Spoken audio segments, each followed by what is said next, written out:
There are times I know it can be hard to get up and go. You can always count on those beside you. When you're far from home, it can be hard to go alone. Bring a friend. Oh, bring a friend. When you're on that road, you can share your heavy load. Every day can be a new adventure.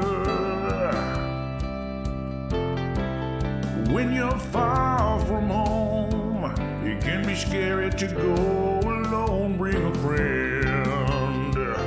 Oh, bring a friend. Leave to me question.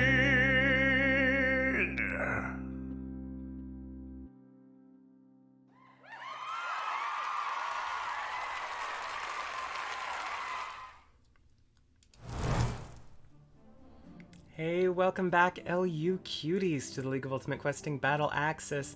This week's episode is episode 91, Reunion. And I'm pretty excited because I don't totally remember what happened here, but I hope everyone is having a good Monday. Kind of a small turnout, but that is okay. It's a little intimate this week. Thanks for joining us, Boyle's Blue Pulse Flyer, Law, Loose, and that is it for the moment. How's everyone doing? I'm wearing a little makeup, feeling a little cute, but that is actually, I had a fantastic Monday. And the reason I did a little bit more today was because I had lunch with one of my best friends from high school, who I have not seen or talked to in 10 years. We finally met up at a cafe and caught up, and it took 4 hours, but it was amazing. I love her very much. So it was very fun for me. I hope everyone else is having as good of a Monday. Oh, what are you reading? Thanks, Luce. It's just a little bit. Actually, a lot of it's wiped off already, but just like a little foundation does, actually, just read a little better on camera. Oh, thanks, Blue Pulse. Yeah, it's hard to explain, but I've thought about her a lot and just wasn't able to get in touch, and we were finally able to, and it was great. It was great. I hope I get to hang out with her more, because she's one of my favorite people. Oh my gosh, you're reading Dreadnought? Yeah, so the writing in the first one, Dreadnought, is a little clumsy, but I love it and the sequel. I love those books. They're fantastic. And honestly, just as a superhero fan, there are a few scenes in it that are just good. Oh, that makes sense. That makes sense. Yeah, I've read both of them twice. I would recommend to anyone, but small trigger warning, particularly on the first book. Warhammer 40k, always fun. I wouldn't say I'm like a huge fan, but I did play it in college, and I ran an Adeptus Sororitas army. No surprises there. I feel like all trans girls play Sororitas, but you know, you have to.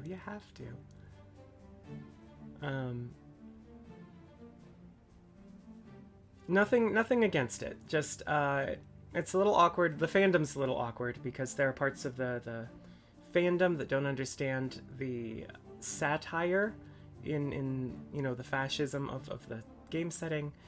And then I actually, in terms of just gameplay, I thought the War Machines and Hordes miniatures game had like slightly juicier rules for me, but I was also coming onto miniature games from TCGs, So that might have influenced it because War Machine's mechanics feel a little more TCG. Or maybe Hordes. I mostly played Hordes. War Machines is just the objectively better one, but I like Hordes very much. Siege of Terra, haven't heard of that one, but if you endorse it, let me know.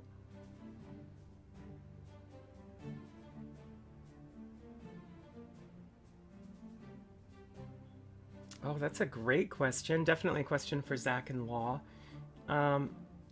Yeah, it's just very hard. That said, I already burned through my first 5 minutes, so I'm going to duck out of here. I'm going to play the episode, and I'll be back. We can keep talking about this. I love these conversations. Let's talk about miniatures when I get back. In the meantime, I'm excited to listen to this. I hope you are too.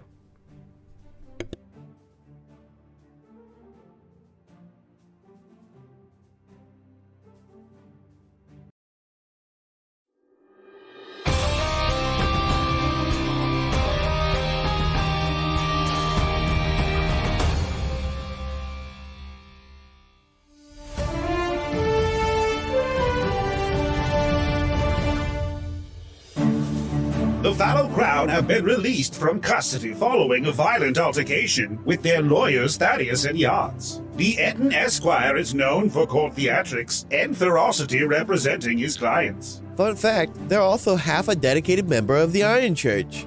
Get those gains! How can someone be a half member? Well, apparently Thaddy isn't much for exercise, but Yachts has got squats. Sadly, since they share the same body, it's quite an uphill battle. In any case, the Twin Titan, who is also a card-carrying member of the Adventurers Guild, and with 16 staggering multi-class levels under what must be one hell of a belt, was knocking on the door of legendary status before retiring to pursue his career. I hate to correct you, Paige. Who am I kidding? I love to correct you. But Thaddeus and Yachts are multi-class. He most certainly is. 10 in Wizard and 6 in Barbarian. I've been patient with you so far on the misuse of Eton's pronouns, but I draw the line when it comes to stats. Yachts is a 10th level wizard, and Tad is a 6th level barbarian. Not very stat optimized, but they make it work. Egad! Did I blunder some numbers for the two-tongued terror? Forgive me if I don't flog myself. It's a two-headed giant. Your sarcasm notwithstanding, Etons are not plural beings. They're two beautiful souls in the same body, deserve to be treated as such. Perhaps, but they share one diaper. Incontinence is a serious issue, Paige. Nearly 80% of adults have struggled with a loose deuce at some point in their lives, or gambled on a fart and lost it all. Just look at Dirk. You should have more respect. I'm sure I'll be sued for defamation by the same of which we speak, but until the sensitivity training kicks in, I'll stick to what I know. Whether incontinence or incompetence are at play, one of the two beasts brought harm to an anti-hero, and at the moment the only protection for T&Y are the statutes which safeguard an adventurer's rights to use violence in the pursuit of their quest. Whether this paper shield is enough to hold the force of the administration at bay remains to be seen. We now go live to a statement from the Commissioner themselves.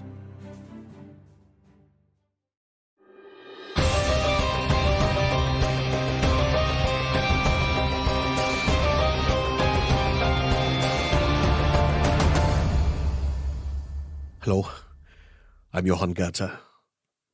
Welcome to my home. Thank you for having us, Mr. Goethe. Yes, well, I would not be a very good friend if I didn't. Thank you for inviting us here. What a strange and uncomfortable place. Are we friends? Yeah, I think so. Well, perhaps I am more a friend to you than you've been to me, but I think that will change in time. Okay.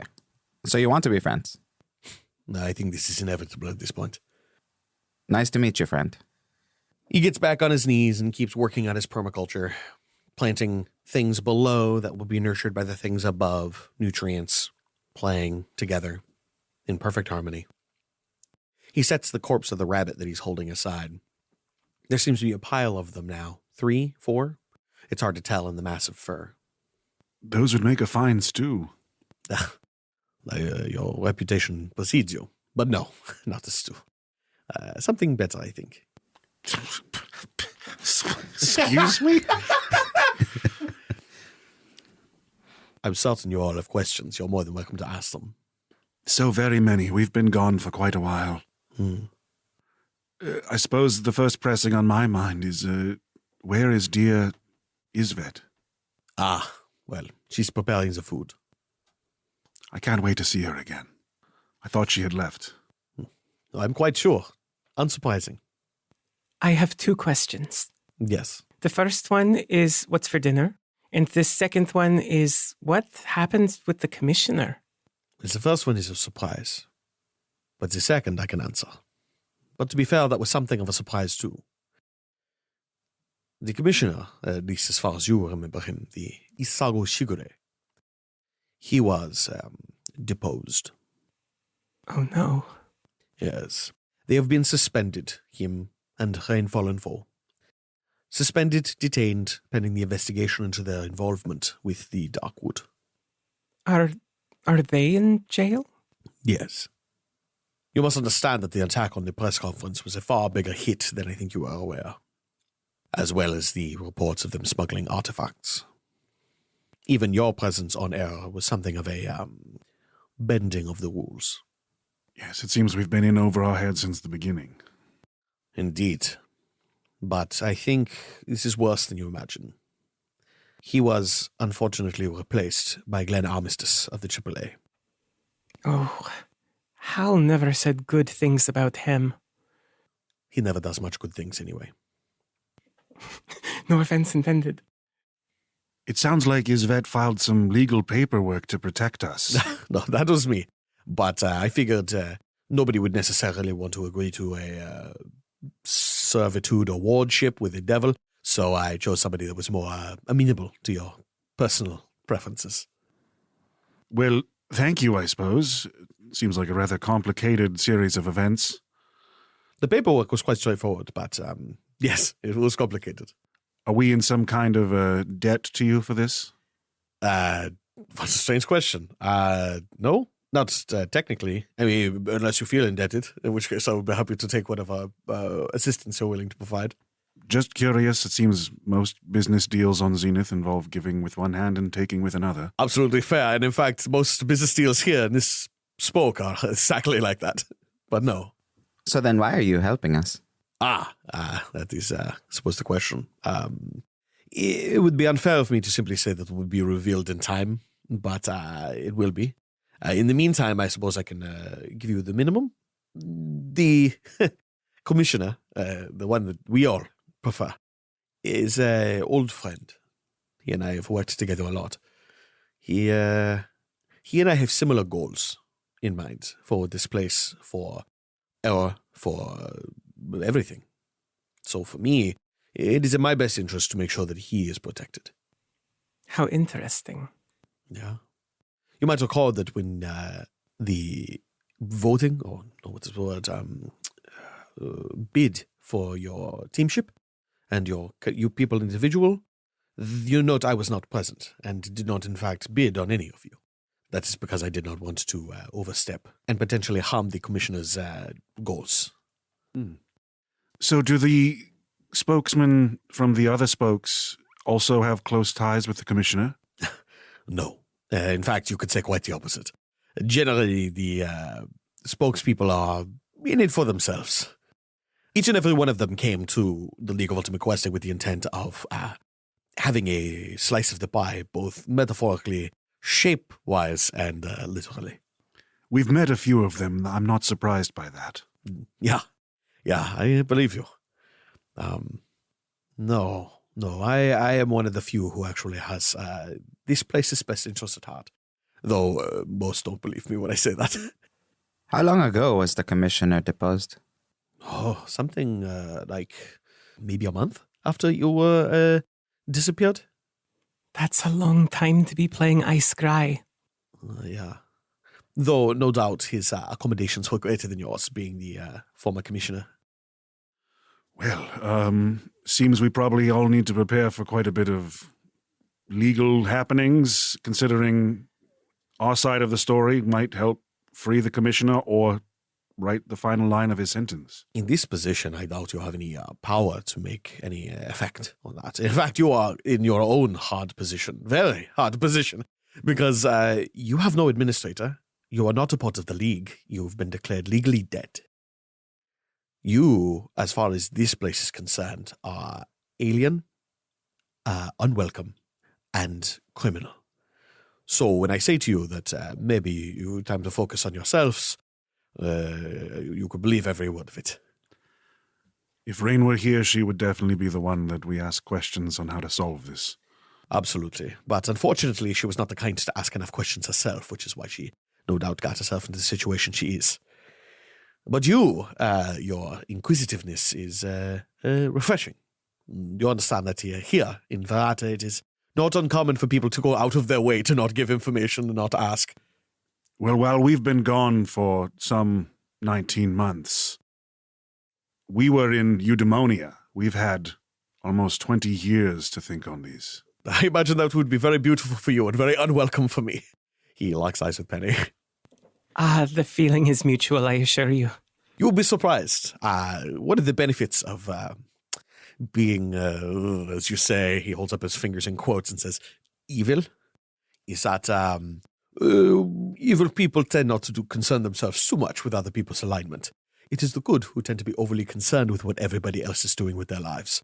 As far as most devils are concerned, if you want to pet puppies and engage in charity and be just a nice, good old-fashioned person, that is fine. So what's our next move, Crown? We don't... There's time for this. At least today you don't necessarily have to worry, or at least not until after dinner. I'll be happy to fill in all the details. I have a very clear plan in my head of exactly how this should probably go, but for now, I'm just happy to fill in the blanks. As her tummy rumbles, she nods. Hunger is the best spice. Objection. Cinnamon is the best spice. Your move. That is fair, though I imagine you cannot use cinnamon in a lot of, well, I suppose you could put cinnamon in a sausage. Well, it's not necessarily always appropriate. But hunger, when eating, always good. I'm afraid Gaspar won't be able to join us for dinner until we find him a body. Otherwise, he'll simply be wonderful table company. Do not worry about your friend and his incorporeal shape. We can definitely take care of that. We have, upon hearing of his condition, we did some surveillance in the place and found a body that will suit him and has been legally and ethically sourced, if that concerns you. I wouldn't even know what's involved. You'd be surprised what you can get in Verata, or perhaps maybe you wouldn't. I'll try not to test that theory too hard.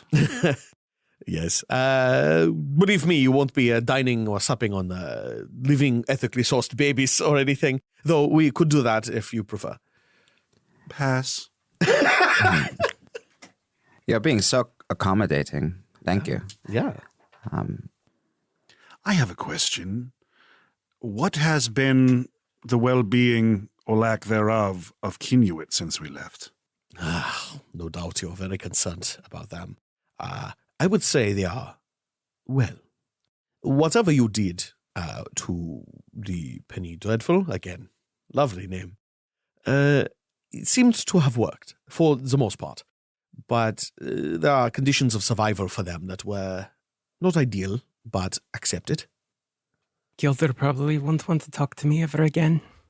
It could be a long road to recovery after such an injury as that. Yeah, even in the, 19 months almost? It can be a difficult one. Especially for plurs. We are so fickle. How has Glenn Armistice disappointed you as commissioner? Honestly, mostly just the fact that he has no, ambition for anything other than his own goods and safety. He cares much for how his plans are going, but there's almost no consideration for the future. If I'm not mistaken, the Battle Standard was the representative team of the AAA. Yeah. Then Glenn certainly has a bone to pick with us. Yeah, so it seems. He's always been against the commissioner. The commissioner and he have been butting heads since the AAA has been added as an administrative team. It's been difficult because I could see where Mr. Armistice is coming from and his own self-serving interests are very much in line with my own, but it's all so wasteful. It's all so selfish, and there's no vision to it. Who is leading the battle standard now? I believe there was a catman whose names I have a hard time pronouncing. He was a mastermind rogue, I think. He took over. We're big fans of Dr. Caustic. That's unfortunate. Were we? But he's so gimmicky. Yeah, but he does it so well. Yeah, I suppose he does. But elemental things tend to fall apart when you get into the champion ranks, which I'm sure you might find out if everything goes as we intend. Champion rank. Yeah. Haven't thought about that in a few decades. Yeah. We don't even have enough people for a team anymore. Exactly. Which is why we have to deal with the first problem. But this is going on long enough. Okay, so I've got everything I need here. I got the rabbits. We are looking good. So maybe it is time for you to have a conversation with Isvet while I tend to the meal. Very good. We will get our things from our taxi. Fallow Crown, we are invited into someone's home, but we're back on Zenith. The power dynamic has shifted, and Halifawn's still out there. We should be ready for anything at any time. Keep your things on you, if you have the option. I keep waiting for some angelic music to fill the air and have him return to finish the job. I wish I could promise that your friend will be back, or that he will still be your friend when he shows up, but we have not seen anything of him either, which means that his destination on his disappearance was probably not where you might hope. Well, his time most recently here was in serving Penny Dreadful, and now that she's dispatched of, I'm sure he's very busy back home. Indeed. Well, take care of your things, maybe have a conversation with Isvet, and I will call you to dinner when the time has come. I will go help her in the kitchen. You unload your possessions out of the taxi, get everything ready for yourselves, and then make your way into the home. It's a lovely little place, almost like a cottage, but with more than one room. It's actually very beautifully designed, almost entirely mortar and stone. It looks like it was built by hand, not by somebody with a lot of experience in architecture, possibly by Johann himself, judging by his propensity for gardening. As you enter the main room, what you see is an eclectic assortment of possessions. No one aesthetic, no overarching sense of perfection, just small things collected here and there, some antique, some ancient, some modern. This is not what you would expect from a man so adherent to law, but there it is, just a home for a man. The back of the living room leads into a kitchen from which steam can be seen billowing. You see Isvet standing there. Her back is turned to you. But even now you can see that she is a changed woman. When first you laid eyes on her, she was an older woman, weary from a life of toil, her long, graying red hair and thin frame hidden away behind the trappings of her station. Before you now toils a warm and vibrant star. Gone is the wimple that bound her tangled curtain of scarlet and silver. Now her hair is short to the chin, wavy and voluminous, with streaks of white. Her eyes, once so tired, now sparkle like an evergreen forest at dawn. The once deep furrows and lines of her face have faded and filled in, leaving only those that denote a life of joy and quiet contemplation. She wears a simple gray linen blouse with a calf-length chocolate skirt, which flares and flows above the dirty bare feet of one who has spent her day in the garden. The stone circle of Audette is no longer a somber religious collar, but the centerpiece of a worn leather choker, which she touches with a smile when she sees Iavos. She runs to you and throws her arms around you. The warmth and love in her embrace is disorienting. Before, she was a woman bound in service, but she looks at you now as something else, something familial. Oh, little toad, you've come back to me. Please, come. There's so much I need to tell you. As soon as this familial energy is headed towards Iavos, he finds his strength. He scoops her into the hug and lifts her slightly off the ground with a big squeeze. Oh, dear Sister Isvet. Did you just call me a toad? I keep forgetting. I haven't. Oh, there's so much. Oh, sorry. She wipes a tear from her eye. I've been so distracted. It's been such a long process, the grieving and the letting go and the coming to terms with my life. And I, of course, have Johan to thank for that. She looks to him and he smiles, a big warm smile, as he chops the head off of a rabbit and begins to skin it. Papa, Yes. What is it, dear? who is this? Papa, I don't understand. I thought she was, A very complicated series of events. all right. Do you remember a long time ago when we first met, I told you that I had been sleeping for a very long time? Yes, I remember. Isvet is a very kind priestess who took care of my body while I was dreaming. She selflessly guided me away from all of the places that didn't want me. She took care of me. She was the closest thing I had to family, and I couldn't even remember her till I awoken. As you say each sentence, she seems more and more uncomfortable. I thought I was your family. You are. I'm saying up until that point, that was, other than memories, the closest thing I had to anyone who cared for me. Oh, I'm sorry. I have to stop you there. I have something to tell you, and it might be kind of difficult. Please, sit. I have some tea ready, if you'd like it. And we can discuss your past. My past? All right. Well, if it helps in your explaining, just to clarify, in our time in Eudaimonia, Penny was reborn as Penelope, who I have taken as my daughter. And it is one of my life's greatest blessings to have raised her. I've watched the scry probably 100 times, and every time as you picked up your own body, it cut. And I just had no imagining of what could happen from that moment. And the last thing I would have imagined was you being a father. I don't think anyone's ever ready for it, but... I mean, that's definitely the old adage, but this is a little bit more complicated. I agree completely. I take Penelope's hand in mine as we sit down at the table. Reassured by this gesture of comfort, she nods and looks to Isvet. Well, if Papa considers you family, then I will too.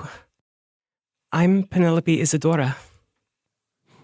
I am Isvet Pritchard, though it's been a long time since I used that name. Whew, I am having all sorts of reactions. Let me get you their tea. I need the tea. Leaning over to Penelope, I'm sorry I didn't mention her before. She was technically not legally on Zenith, and if I spoke about it, she could have been in great trouble. It's okay, Papa. Her hair is really pretty. It really is. Gaspar is going to lean towards Iavos, gesturing that this is meant to be a private conversation.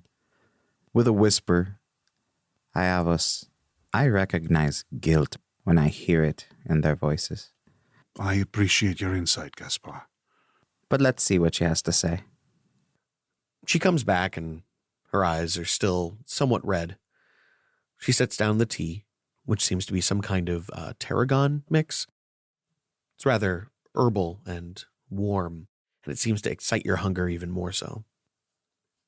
When I was a girl, I lived on a plane whose name I didn't know, because most people don't know the names of their planes or their celestial designation, the coordinates. They don't know their gods, and they don't know that they themselves are singular or plural or what. I was raised by a cruel family. Pritchards. My father, Wayland, also known as Trip, was a drunk. And my mother was an addict to medicines that she no longer needed. My brother was a sick boy who, in truth, was irredeemable, evil at his heart, I think. And I had a little brother who I cared for to the best of my ability. One day, we had an incident. It seemed that a black water had been pouring from our mountain and poisoning us. Poisoning, in fact, my littlest brother. My father, despite his propensity for self-abuse and, in truth, the abuse of his family, he had a soft spot for doing what he thought was right by his community. So he put together a small group and, with the help of a druid from the woods, went up the mountain and they stopped the Blackwater. It was amazing, the best thing we could have hoped for. But it didn't help my little brother. No, I think there was something else at play. When the nasty one came for me, he wanted to hurt my little brother. And that little boy stood up and cast the most terrible magic I've ever seen and struck him dead. He had already killed our mother, and I knew that there was no way our life was going to go back to something salvageable. So I took him in my arms and I carried him out. But that wasn't the end of the story, because I knew that there was no way that we were going to get clear of our past if there was any part of it left over. So I nailed the windows shut and the doors except the front, and when my father came home, I burned the place to the ground. I murdered him, and I don't regret it for a second. For the longest time, I felt like I was a bad person for doing it, but I knew it had to happen. He was a monster. He just didn't know it yet. And while he might have had some good traits and there might have been something about him that was salvageable, I couldn't have him chasing us. That kind of desperation, that kind of quest to find something you've lost only to find that it hates you, that would have destroyed him and it would have destroyed us. So I killed him. And I escaped. Time passed. I took that boy to Father Clovich at the top of Clay Street on the Blue Bluffs. And there he took care of us. He protected me. He even lied to the magistrate's men when they came looking for the son of the man who had supposedly committed some crime. I suppose it was my father. In the end, I don't know what happened to that place, but I took care of that little boy. You see, the Darkwood changed him. Black from the crown of his head spreading down, turning him into something else. Lost and alone. Lost in his own heart. There's a smashing sound as a teacup falls to the ground. I'm so sorry, little toad. I should have told you. Pritchard? Aye. That's your name, I suppose. When did I fall asleep? Days before he left. You never really woke up. Just the sleepwalking, sleep-talking. Magic here and there. I'd hear you whispering and I would write it down. She reaches into a bag nearby and pulls out a journal, cobbled together notes, and she slides it across the table to you. I don't know what you're going to find in there, and I don't think there's anything important, but I did what I could. So all that time that you were taking care of my body, you were protecting your little brother. Yes. I took him to everybody I could. I became a missionary, you see. Father Clovich, he made me an acolyte, and then he became a missionary. And then I started wandering all around, everywhere I could find, anywhere I could go. And nobody could help. Healers, shaman, sorcerers, none of them. Until I met that man, that engineer, that one who told to me about the planes. He used his machine to find you for me. He put me on the path towards planar travel. It took a while, but I made it here eventually. And then the commissioner and his men, they took you from me. And it was for the best, I'm sure, but I've been so lonely. Iavos gets up from the table and looks down at the pitch black tips of his fingers and falls to his knees, wrapping his arms around Isvet, weeping. I forgive you. The two of you sob for a time, your friends uncertain as to their place. Throughout the telling of this story, Penelope grows increasingly anxious, fidgeting, tugging at the hem of her dress. She looks very uncomfortable, but she dares not interrupt them. Penelope, let's give them a moment. All right. Gaspar is going to give a comforting pat on Ayavos' shoulder before leading Penelope out of the kitchen. It seems that keeping secrets runs in our family. That's not something Ayavos would have taught you. But unfortunately, seems as if all of us have been led by secrets. Perhaps it's what's brought us together. She nods, reaches out her hand, and takes the hand of the golden arm. You expect cold gold beneath your fingers, but instead it is warm, hot, and electric. It seems to radiate with a kind of heat, almost feverish. And as you clasp your hand around it, you hear a voice behind you. I'm sorry to interrupt, but I was uncomfortable, and everything needs to brace for a while, so I thought now would be the time to give you your body. Yes, perfect timing. Please, come with me. He walks around the cottage towards a cellar door. Now, you said ethically sourced? Yeah, ethically sourced. By whose ethics? By whose standard? Technically by the standard of the body. Agreeable.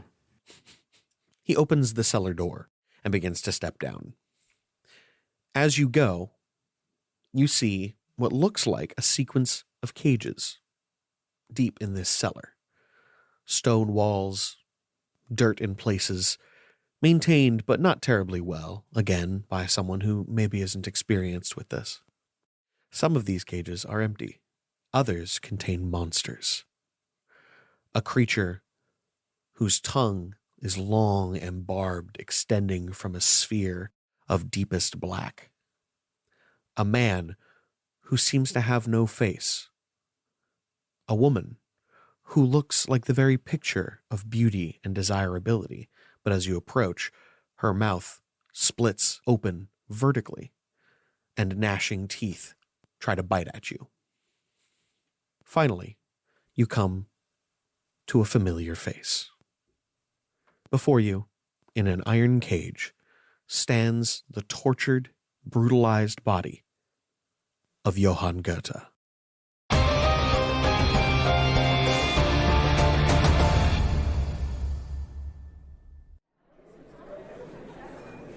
Nearly 2 years ago, the first of many crimes of the Fallow Crown was brought to light. Unauthorized entry into the battle axis. Innocuous enough, but this was only the beginning of their misdeeds. Death, destruction, and horror follow this team wherever they go, and, aided by the former commissioner, were able to avoid justice at every turn. I vow to uphold the laws of this satellite with all the power vested in me by the administration. I swear as the Commissioner of the League of Ultimate Questing, the Fallow Crown and any other team or entity that would bring harm to the good people of Zenith will be made to answer for their actions. The League lost more than a hero that day. Ophidian Ashpool was like a son to me. And, while the actions he took under the influence of Penelope Farthing's alter ego were deplorable, the Fallow Crown's actions were their own. It is because of these very events that I hereby prohibit the admission of plural entities into the League of Ultimate Questing. Never again will the people of Zenith come to harm as a byproduct of the machinations of so-called higher beings.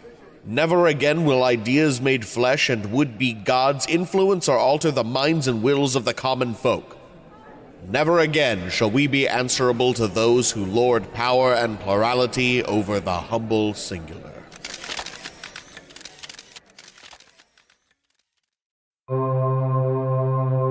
We're about to witness a planar phenomenon, a keyhole between worlds that only marketing can penetrate. Join me as we glimpse into the Adverse.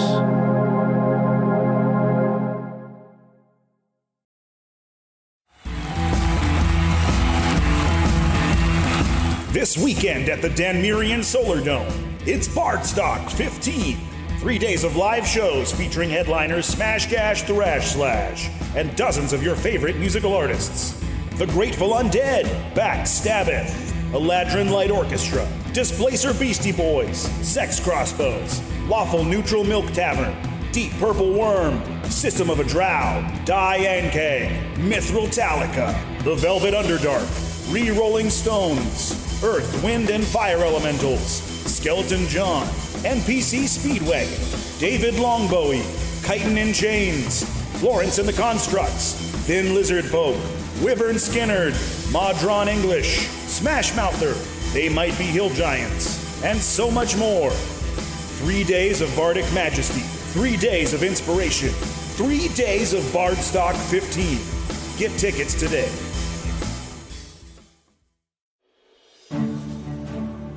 Hail, you cuties! Something mid-roll this way comes. The Crown is finally back on Zenith, and a whole new world of trials and tribulations lie before them. We can't wait to share the rest of this chapter with you, because we had a really good time recording.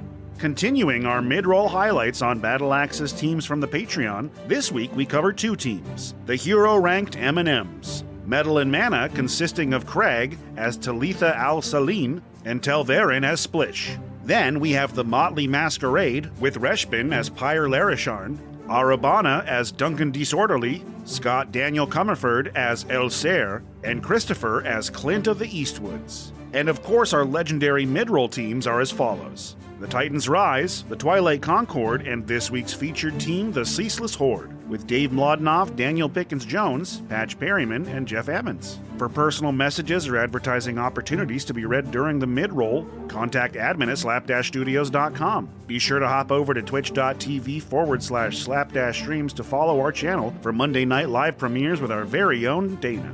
Our temporary mailing address is P.O. Box 2511 Southeast Pine Street, Portland, Oregon 97214 if you have anything you're dying to send the cast, as long as it's not homemade food. And if you're in the general Portland area, there's still time to get tickets to the next Goblin Up event at Wayfinder Brewery. To find more info, visit wayfinder.beer. You can't beat a URL like that. This time, me, Zach, and Dana will be running games, Max will be on the scene, and many of our other friends and colleagues will be around. We'd really love to see you there. If you're in the Pacific Northwest and want to find out more info about this kind of things, you can join the Discord and follow the Community tab, where we post regularly about local meetups and just hanging out with fans and each other. And that's only one of the many reasons to join our amazing Patreon and the wonderful family that resides there. But that's enough out of me. Let's get you back to the Battle Axis.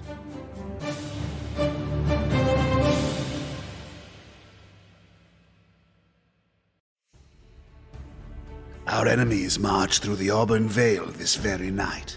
Our northern forces are dwindling after their last assault on the Outer Kingdom.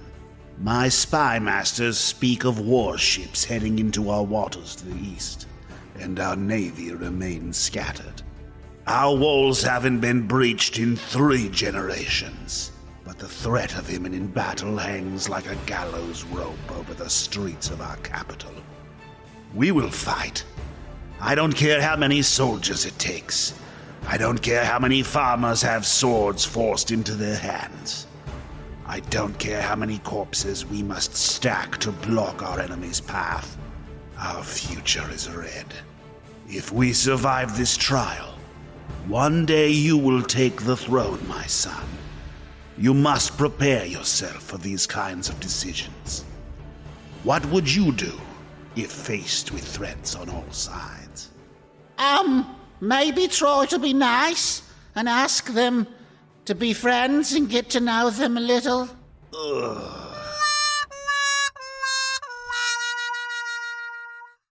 Has this ever happened to you? Have the seeds you've sown to carry on your royal bloodlines come up a little soft in the head? Is all you dream of a successor to carry on the strength and tenacity of your rule? Well, good news. Now there's fresh air. Simply fill out the questionnaire, and in no time, you'll have a new son sent right to your door. They'll be tough, ruthless, calculating, and most importantly, look the part. Our transmutation specialists can turn the softest of scions into the hardest of inheritors. We'll even help you dispose of the original for a small added fee. Kill them, Father. Hunt down their leaders and cut their throats in the night. Burn their villages and slaughter their mothers to halt their future armies from daring to set foot on our soil. That's my boy. If you're in a hurry to get your new son onto the throne, ask about our usurper package. Fresh air, where bad successors get thrown away before they get the throne.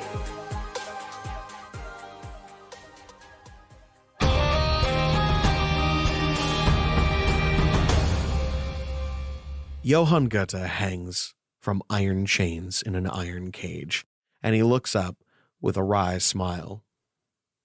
Great. You've brought friends this time. Good. I was looking for something new. Is this a identical twin situation, or are you a changeling? He pats you on the shoulder. No, my friend. I am a Faljugon devil. I am a plural. Yes. Okay. That was not something I ever doubted. But plurals, should you be in the same place at the same time? Interesting, isn't it?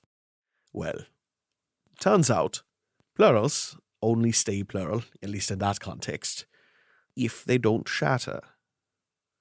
But here I am, a splintered singular, made up of thousands and thousands and thousands of versions of myself. But this one, it wasn't good enough to have to go off and be on his own. He had to find something. He had to look for some kind of sense of vengeance. You see, our lives were ruined when I did what I did, and he was not willing to accept that. So he looked for me, and he found me. Turns out, you can't just find somebody. When you go there, they find a reason to not be there. You're like you say, with the plurality. But there's technology out there to make sure that you can be in the same place as yourself. Just look at your, what do they call it? Antiheroes. Oh, I'm sorry. Did you not know that? Interesting. What does that have to do with the anti-heroes? That's exactly what they are. Haven't you ever noticed how they seem to do things in perfect sequence? They know exactly what to do, when to do it, and how. They all sound the same. That's what those things are when you look them in the eye. They are squads of 4 of the same person. And this is somebody who chose to make a very bad decision, trying to come after me. But you can use his body if you wish. At least for tonight. Are you not afraid this is going to make dinner quite awkward? No. For one thing, it's just a body, it's just flesh. Sure, there's something inside that has value, but ultimately, you're using it for food. That's fine. I don't care. I'm sure he doesn't either. Wouldn't you like some food in your stomach? Yeah, sure, why not? Typically, he force feeds me the excrement of the others. See, again, we'll be more than happy to have a little bit of food in his belly and a little bit of time to heal. Hopefully he brushed his teeth. Oh, yeah, we'll tend to you. We'll tend to you. You get all of the things you need, a good set of clothing and everything else. If you don't mind my asking. Yeah? What caused you to splinter? Oh, that's a very personal question. Very personal.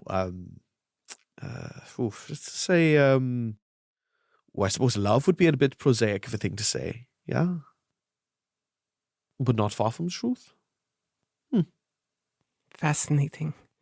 I stole candy. Yeah? Is that so? Yeah. It's a long story. You are fascinating people. Hey, he kicks the cage. Hey, kicks the cage again. What? You'll be on your best behavior, yeah? Trust me, I'm sure that Mr. Gaspar here is more than capable of keeping you back. And don't worry, as much as I like hurting you, it's not worth keeping you around if you're going to cause problems. I'll just kill you if that comes down to that. He looks at you from the cage. Kind of rolls his eyes and gives a weak thumbs up. You realize that his thumbs are broken. I look forward to working with you. It's uncertain how long you've been embracing your sister, but now the feelings are beginning to abate, and what's left is a hollow feeling, expended. She grabs one of the cold cups of tea and takes down its contents in a single gulp. Whew, that was good. I needed that. Oh, yes, I needed that.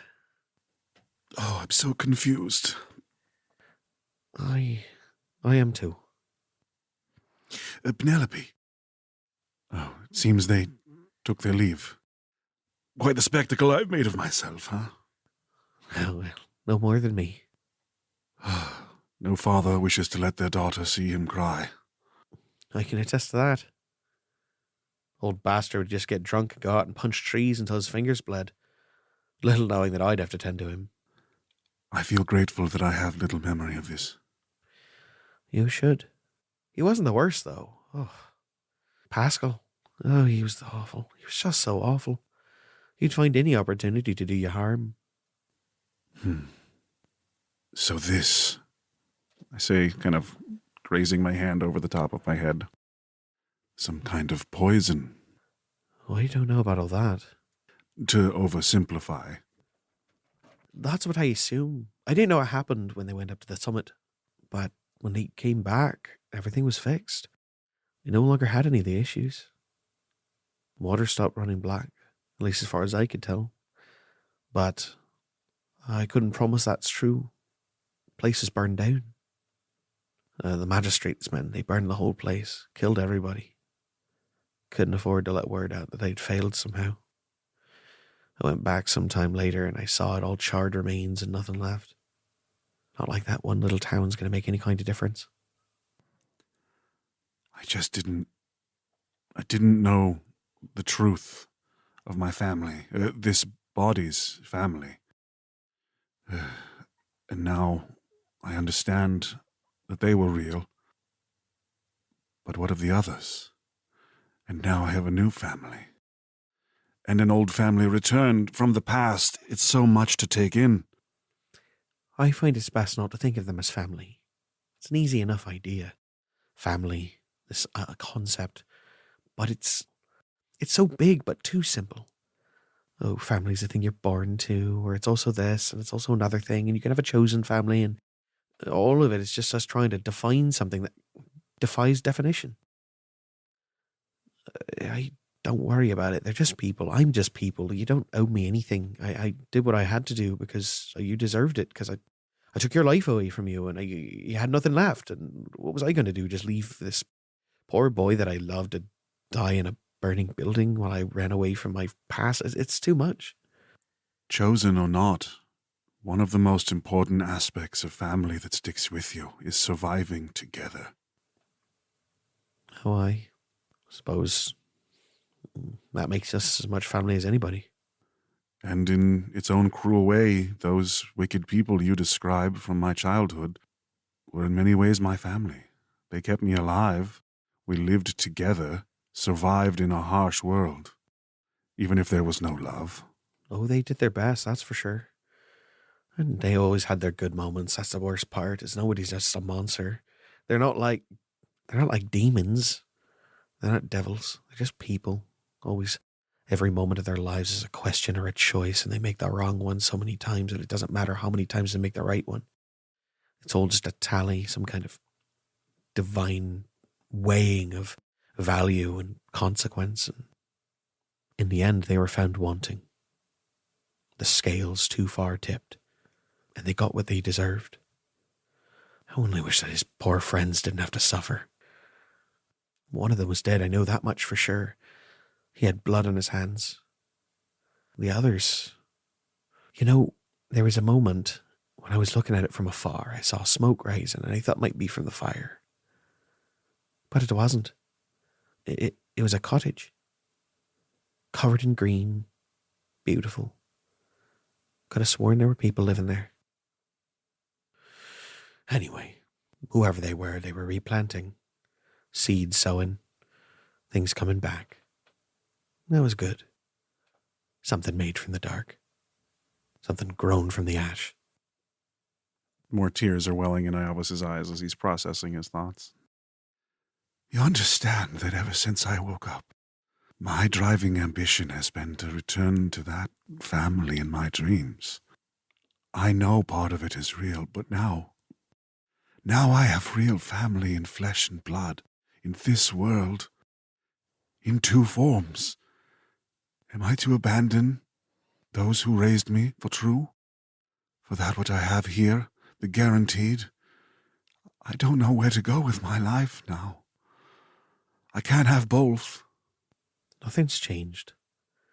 That was a question you always had to answer for yourself. Now you just have more information to make that decision. And why even worry about that decision until the moment's come? You can't just let those years go. Hell, you can't. That's exactly what I've done. With Johann's help, I finally found some sense of peace. And that time doesn't mean anything to me now. It shouldn't mean anything to you either. It did with that family. They were kind. And it was many, many years. But there is truth to your words. If my experience has taught me anything, it's that if it's meant to happen, it'll happen. In a world of magic and gods and fate, it's safe to assume that something's going to play out whether you want it to or not. No use fretting. She touches the stone circle at her throat. I've been trying to find the strength to be able to make the decisions myself, to wield the power to influence the path ahead of me. It's all I can think to do. And I'm, unfortunately, fairly good at it. But there's still so much unknown. Well, clearly the decisions you've been making alone haven't been playing out very well for you. And as somebody who's gone down that road enough, I can say it might be time that you bring other people into your decision-making process. Not me, necessarily. I mean, in fact, if anybody, I shouldn't be the one who's making any decisions about your future. I had enough of that. But your friends, I think they'll have your best interests at heart. Yes. Yes, I think they always have. At that, you hear footsteps coming from the back door. Hello? Is everybody okay? Yes, I'm sorry I've made a mess of your teacup. You won't believe it. Where we went, it was even more awkward.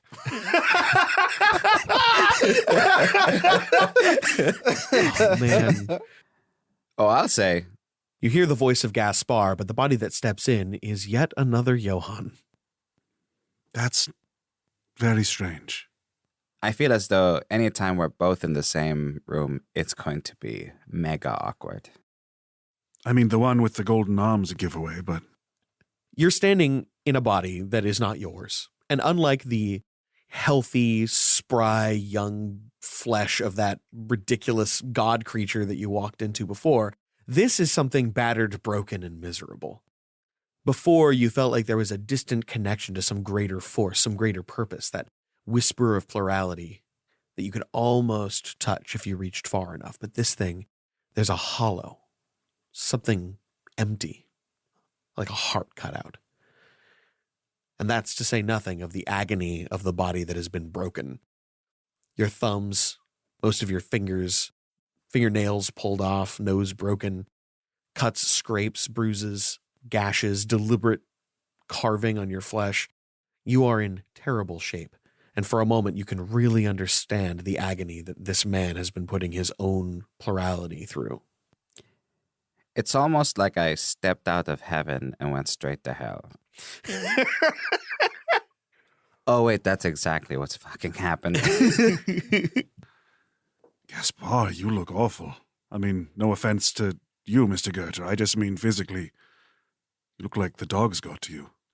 Oh, I feel awful. I feel a bit of healing magic is required before I enjoy dinner. At that, Isvet looks at Johann and kind of gives a should I gesture, and he nods pleasantly. I was kind of on the same boat, like about to heal this strange Gaspar figure. She steps forward, touches the stone circle at her throat, and then begins to move her hands over your body through healing touch and slight massage. Every bone that she begins to press into, you can feel it start to snap back into place, knit itself back together.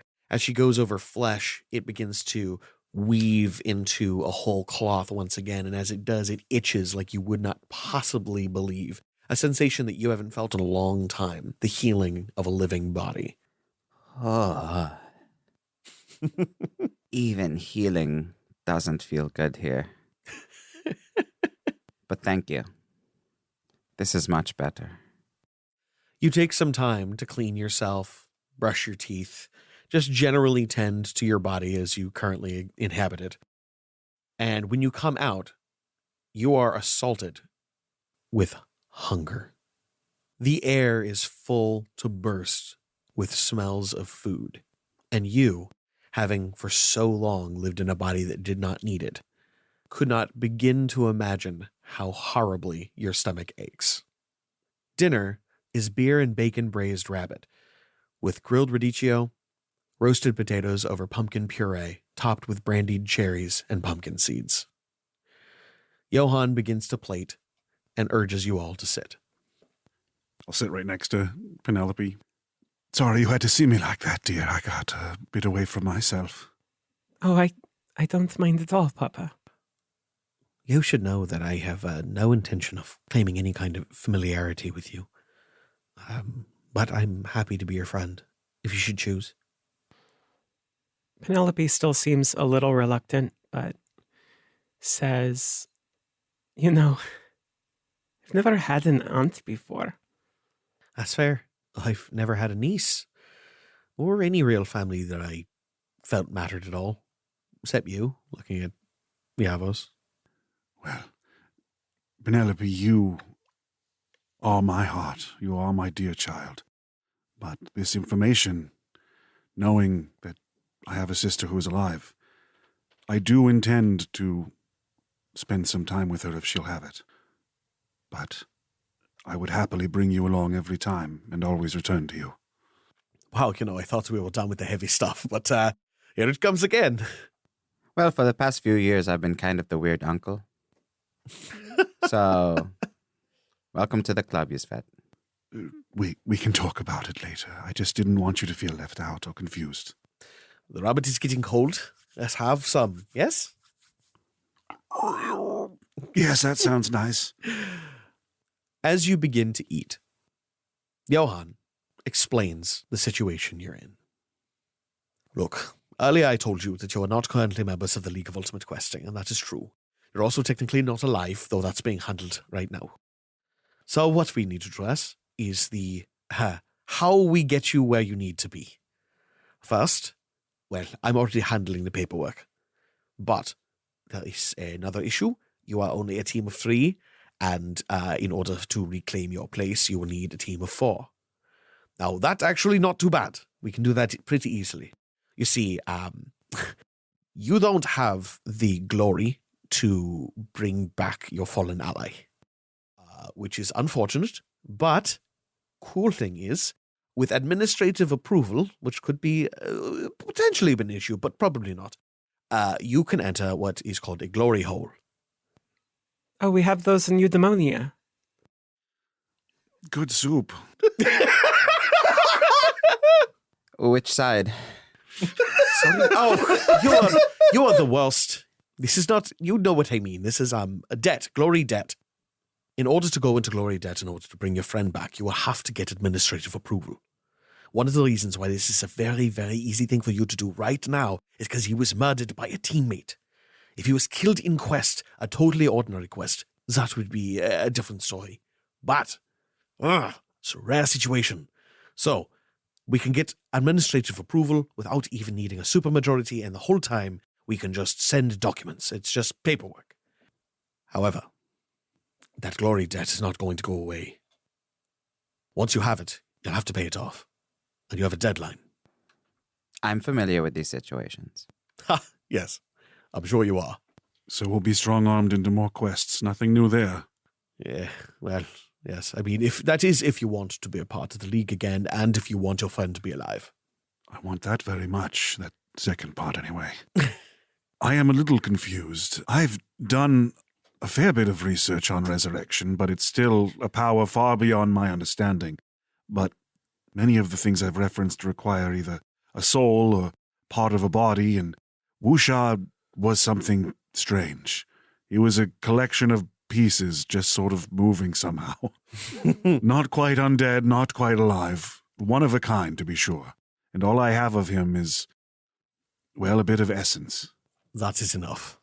Believe me, all you need is something. But even better, you are not trying to resurrect him. You couldn't afford to resurrect him. In fact, you cannot get administrative approval for a glory debt to resurrect.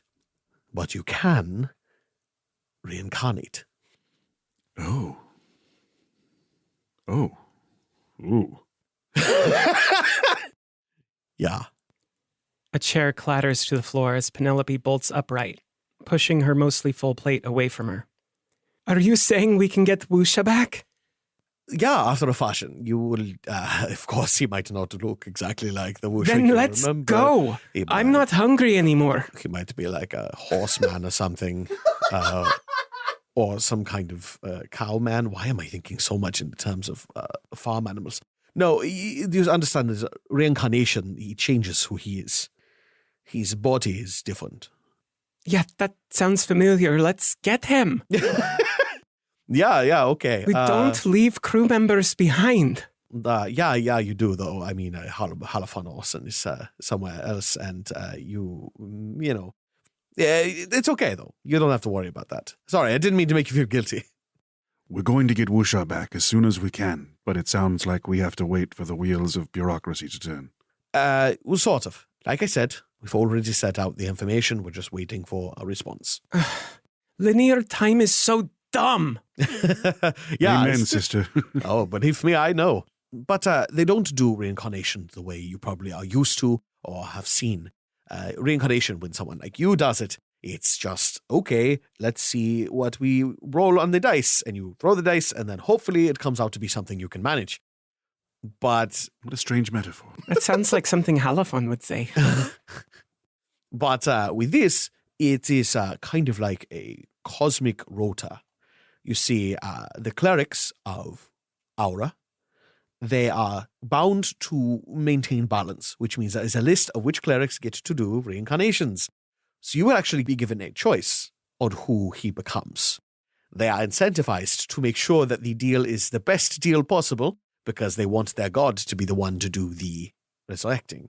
But sometimes you don't get any good choices. To be fair, the body he had was pretty beat up. Yeah. Not much of it left from the original. It was also full of holes. And crabs. And an octopus, I'm pretty sure. So you're saying there's a chance that we get Wusha, but he doesn't stink up the place.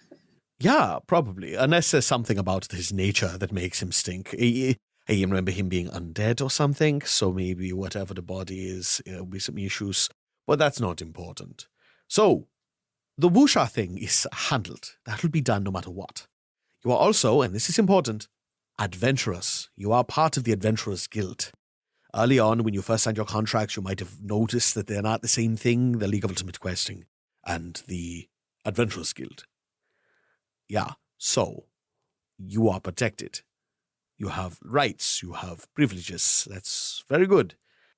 The problem is that in order to overcome your limitation of not being members of the League of Ultimate Questing, you are going to have to get a supermajority vote.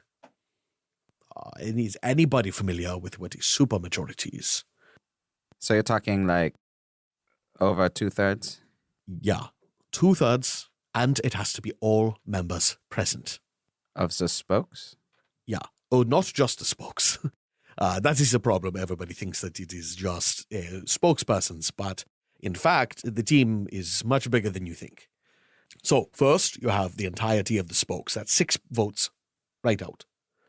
Then, on top of that, you have the AAA, but because Glenn Armistice is currently both the head of the AAA and the head of the commission, he only gets a single vote, which is good for us. You also have the Magical Union of Laborers, Aura, and the Guild of Adventurers. They also get a vote. Well, that doesn't sound too bad. I wonder if they'll let us plead our case or anything like that. Yeah, not so much. However, you can visit the ones who are swing votes, and that's what we're going to talk about.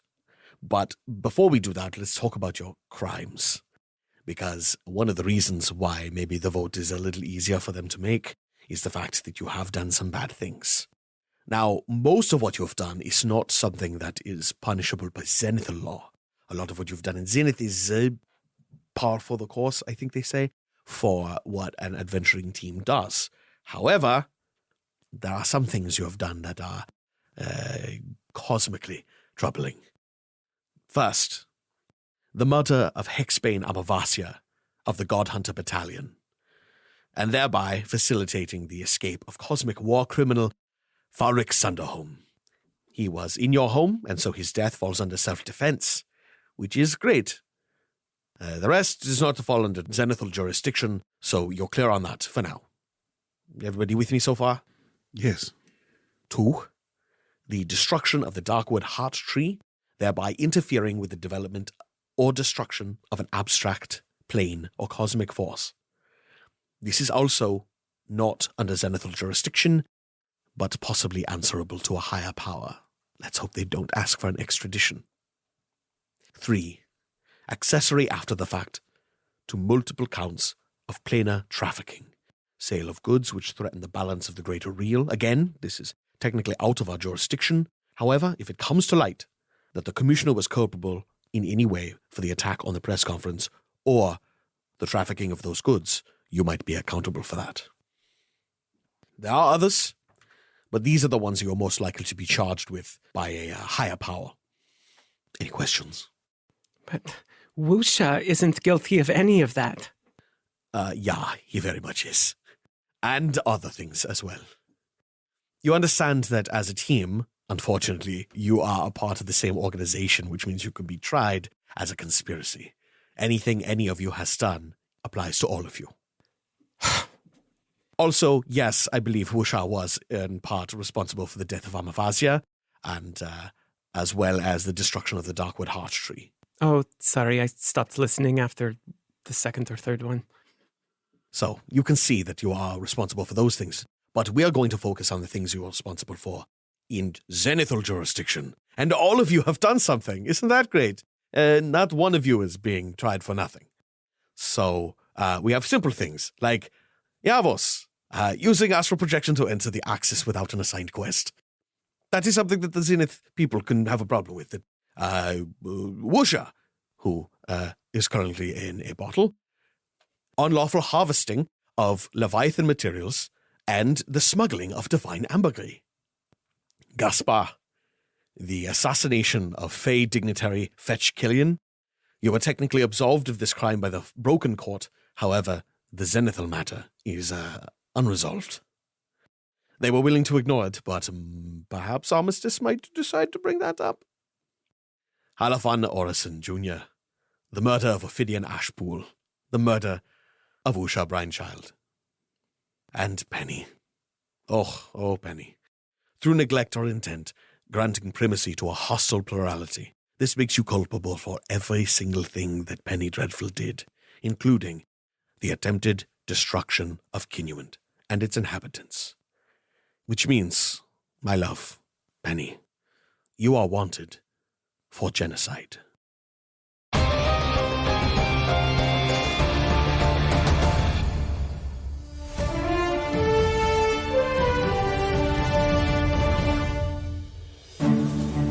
Glenn Armistice, Commissioner of the League of Ultimate Questing, has officially banned plural entities from joining the LUQ. But what does that mean for Penny? He cannot remove her Adventurers Guild status, and should the trial go her way, she's already and always has been part of a team. But this would prevent new plural members or readmittance for those who have lost status. Since Penny first arrived, a smattering of abstracts have made the LUQ a personal goal, and many of them have succeeded. How many of those have ulterior motives? Impossible to say, but the Commissioner's actions are understandable, if not favored among the people. I'm surprised at you, Paige, being a plural yourself. Precisely why I advocate against their admission into the League. I know better than any the threat plural life can pose. It should also be noted that while I am still technically plural in nature, I chose a singular life, and for good reason. Well, whatever the reasons, the pluralities of Zenith are not happy about it. 20% of the spokes are plural, and after Penny's big debut, they had aspirations of becoming members. Now those dreams are all in the trash can, right next to all the sugary snacks and trans fats that I cleared out of the EXPN break room. In any case, the deed is done and the die is cast. The fallow crown must succeed in their trial, or Penny Farthing will never again be permitted into the League.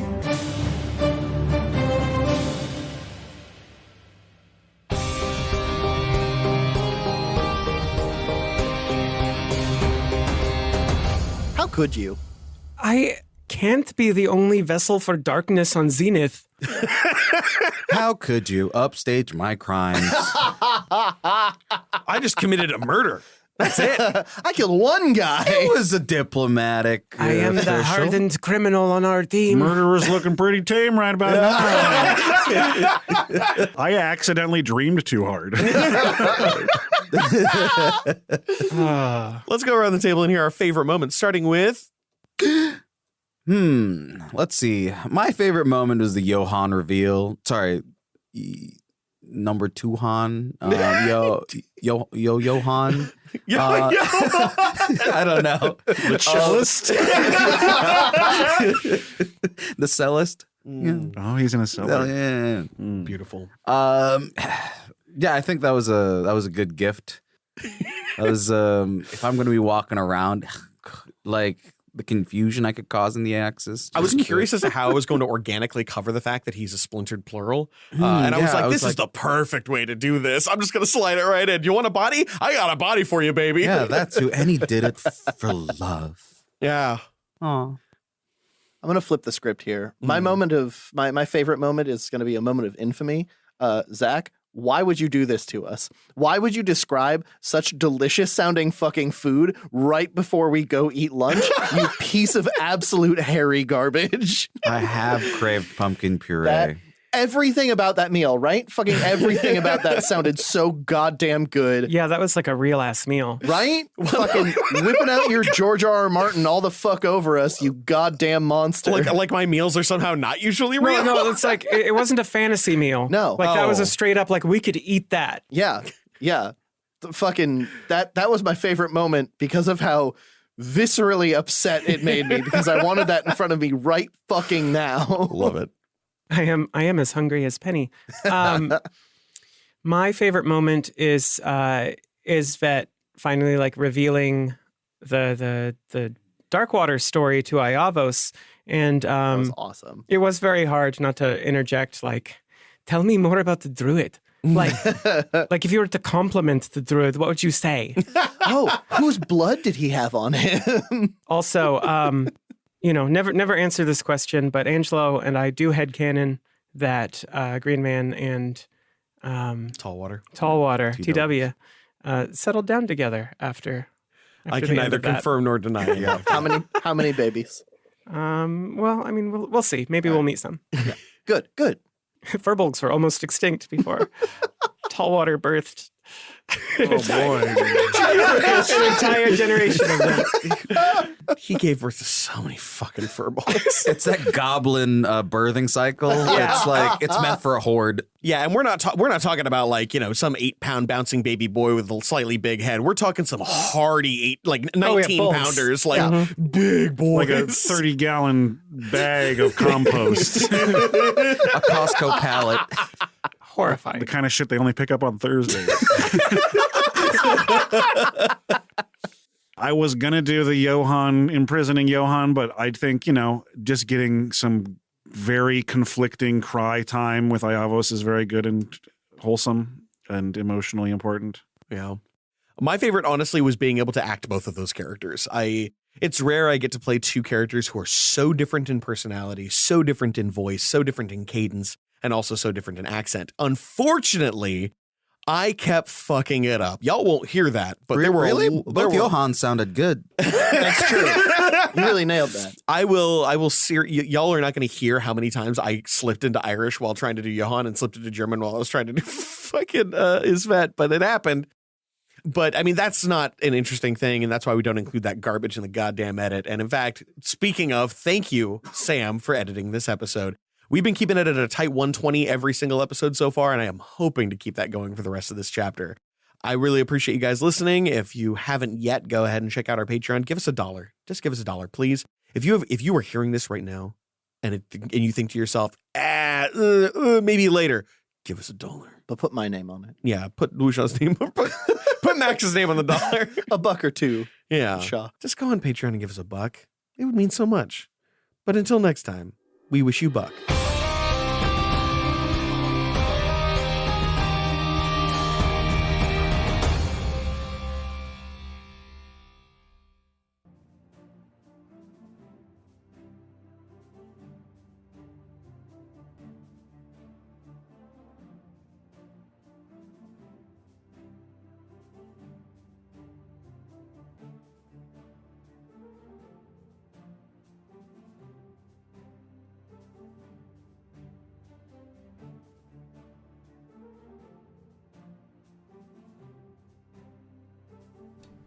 Yeah, because I didn't unmute myself. Ugh. Okay, let me start over from the top. That's right, for $1 a day, you too can support a starving artist. And yeah, what a fun episode. Yeah, sorry about that. Yeah, like I said, I didn't sleep the night before that recording. Like, I couldn't sleep. And I got literally none. So Law was also very tired. That's what I remember. So we both just drank a bunch of coffee and went. But I remember the main beats of it, but there was stuff here I didn't remember. I don't remember that outro. But yeah, a lot of interesting content. I'm still excited about, Iavos learning about the Darkwater story. Yeah, very, very cool stuff. It's kind of funny hearing myself, because knowing how tired I was, just like, I go right to the, just kind of the low-hanging fruit, like the easy one-liners, a little more often than normal. But that's okay. That's okay. Penny wasn't a big part of this episode anyway.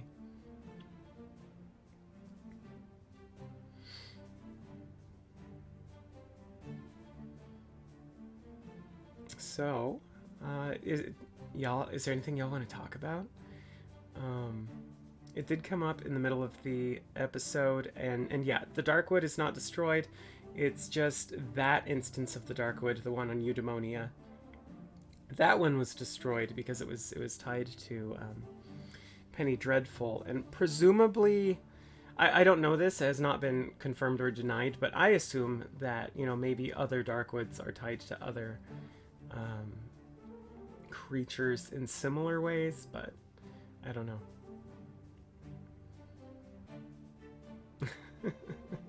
She was the cliffhanger. God, I'm really excited for next week's episode. It's one of my favorites. Y'all are gonna enjoy it. This one was great. This one was, the drama. Next week is totally different, and I'm really looking forward to it.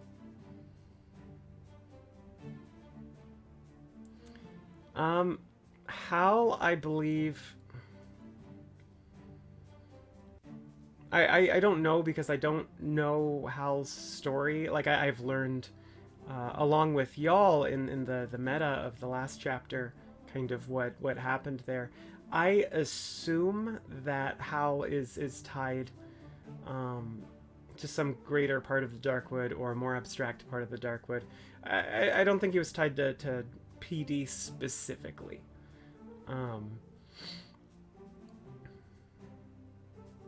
I think he just, because of her position with the Darkwood there, I think he answered to her in some way, but yeah, I'm a little unsure. I'm a little excited to find out what it does mean for Hal.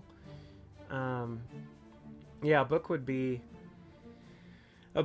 awesome. Unfortunately, Zach would pretty much have to write all of it, so it'd be a huge undertaking. But yeah, stuff like that is always a very fun thought.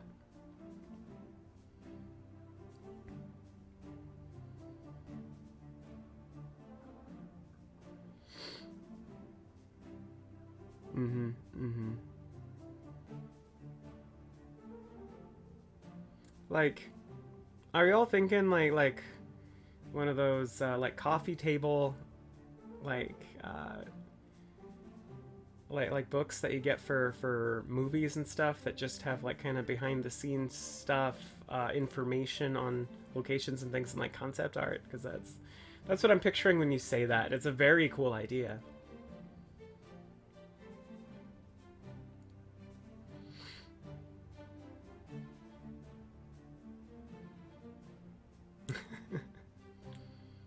Yeah.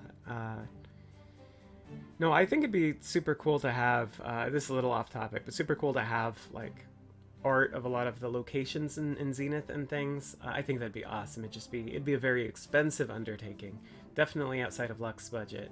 And then like I said, Zach would basically have to write the entire book.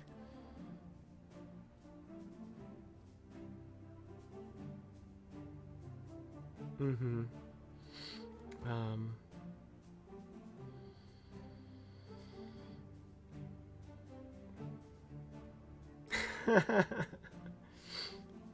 See, that seems a lot more doable, Wills. That's something where, you know, if you plant the idea in Law's brain, maybe it'll happen.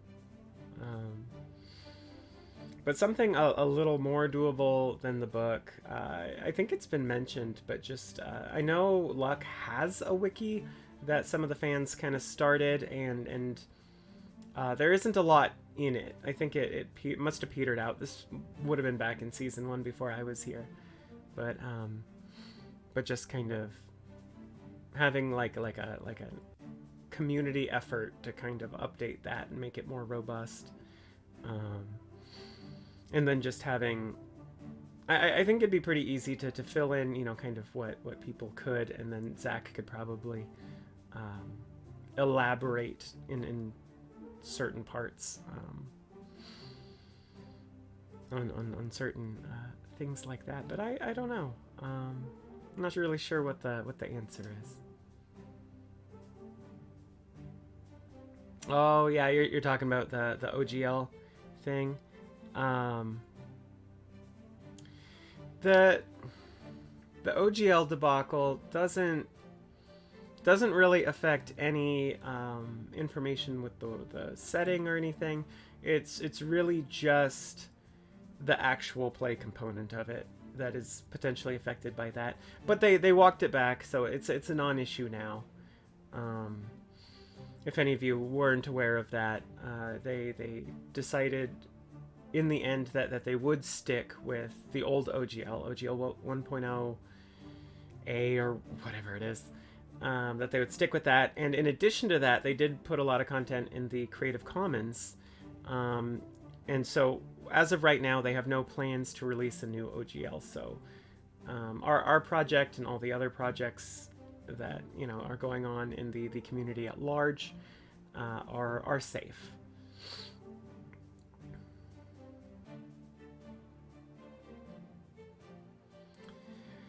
Oh, what system would I run? See, a one-shot really opens it up.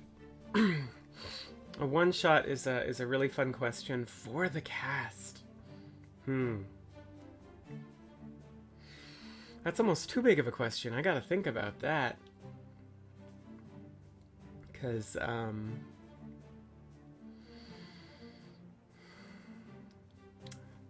don't know. I'd want to pick something that I think this cast would make really entertaining.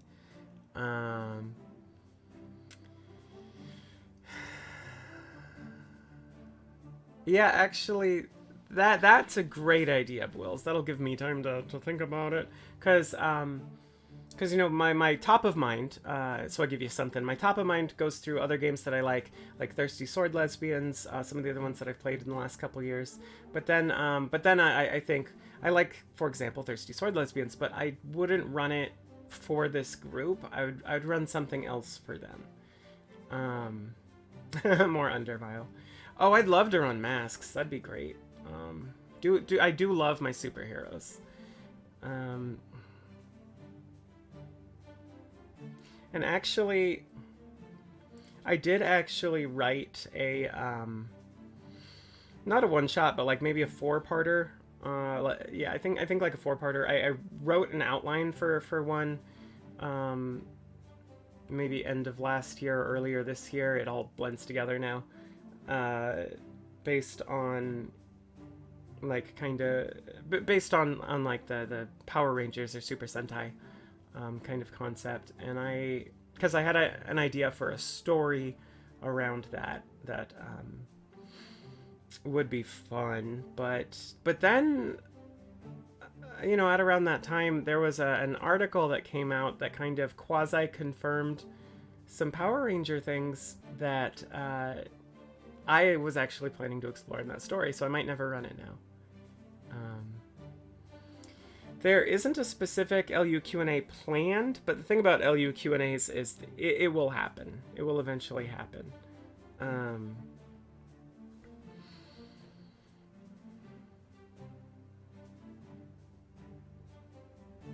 Does the new Penny decorate her horns? She doesn't currently, but that's adorable. And I'll level with you. I never did that early on, solely because Jester did it in Critical Role, and just being aware of that, and I didn't want her to be compared to Jester before people got to know her, and so now I actually feel like she's been there long enough that she could get away with that, and I just didn't think about it because it was kind of off the table for me in the beginning. Oh, that's cute. That's a cute idea. Oh no, think about it, because I actually am still kind of figuring out what to do with this Penelope. Because, I'm still kind of sitting with her as a character and figuring out how she's different than the other versions, and stuff like that. It's very cute. She does decorate her clothing and things a lot more, so I think that's right in line with her.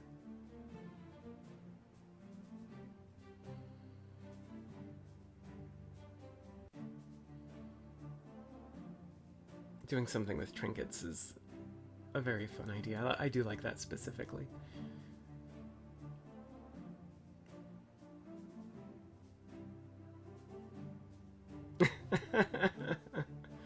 Oh, I hope she doesn't have a goth face. I've never even considered giving Penny a goth face, although Amelia was potentially going to have a goth face if I played her a few more times. That was something that I did play around with in my head, and that's that's just because that was me as a high schooler, and in Little League she was 11, I think, and so that was just like a little young, and if she had been like 13 or 14, that was part of my early concept of her, was that she'd potentially be a goth. Because this is kind of getting into like me as a kid, because she had a lot of me in her, or at least who I would have liked to be at that time. But the reason that she eventually became a divination wizard was because I was thinking of her as like an astrology girl, because y'all knew astrology girls at that age, and I definitely was one, so it tickled me, that concept. A little cradle of filth. Yeah, and anyway, I love Amelia. She is still one of my all-time favorite characters, even though I only played her once. But Penny is also one of my favorite characters. Like, I think it's weird because like they're so recent of characters to me relative to my history of role-playing. I think they're both in my like top 3 all-time favorite characters. God, it'd be hard to pick a top 3. I could probably pick a top 5, but I've played something like 60 or 70 characters at this point. I stopped counting, but yeah, I just playing on a podcast, especially one like LUQ, I get to role play the characters so much more than I would get to do in a home game or in a one shot. Well, I guess Amelia was a one shot, but it's just like that. I really like that aspect, and it really allows me to bond with the character more. So some characters, from old home games that I played a lot and liked very much at the time, I might not feel quite as close because I didn't roleplay them as deeply. This is just me rambling. Feel free to stop me anytime.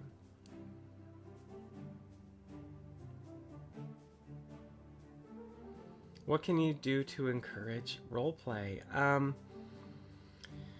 Yeah, so that's a great question. I would start by asking your players, whether it's in session 0 or some other thing, like do they like role playing? Is that a way that they like to engage with the game? Because the dynamic of the table is important.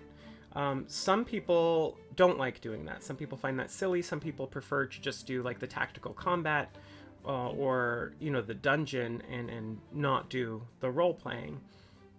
But if everyone is on board, and a lot more people now, because they watch these shows, a lot more people do list rank role playing is a lot higher on what they want in a game. If everyone's on board, I think just talking about it with the group, that you're going to create space and allow them to do that, and then just making space for it in the game. Like any of these downtime episodes that we have, it's not dungeon content, it's not like active content, but Zach will basically say, hey, if you have scenes that you want to kind of role play through, like here's a good time for that. And that's how we got a lot of the apartment scenes, a lot of stuff. A lot of those were just things that were cooking in different cast members' heads, and then they'll just say like, oh, I have an idea for a scene, and kind of initiate it, like because there isn't really a lot of pre-planning. A lot of times someone would just have an idea and initiate a scene that they thought would be fun. Also just like ones where characters just talk through their shit are amazing. Like I loved the one with Gaspar and Penny on the roof.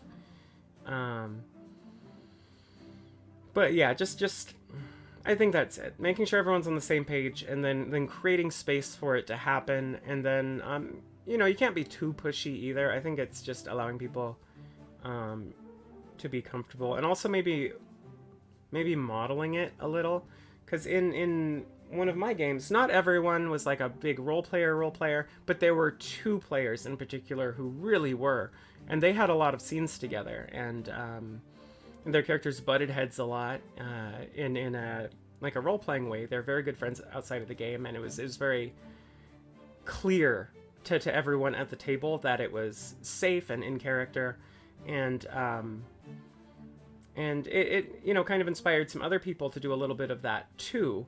And a lot of them didn't do it to the same extent, but a lot of them tried it and did it a little bit, and even when these 2 characters did it, people kind of enjoyed watching it because it was it's fun, and you get invested in the characters.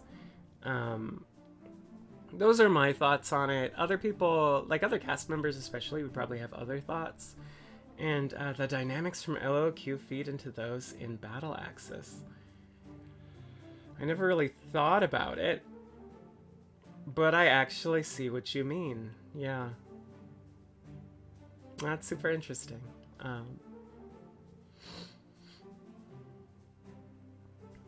Yeah, you're welcome, Z Muddy. I'm always happy to answer any kind of questions like that.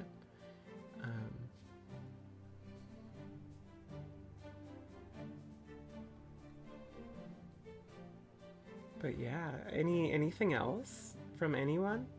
It's getting kind of late now, so probably end it soon. But always happy to take some parting shots.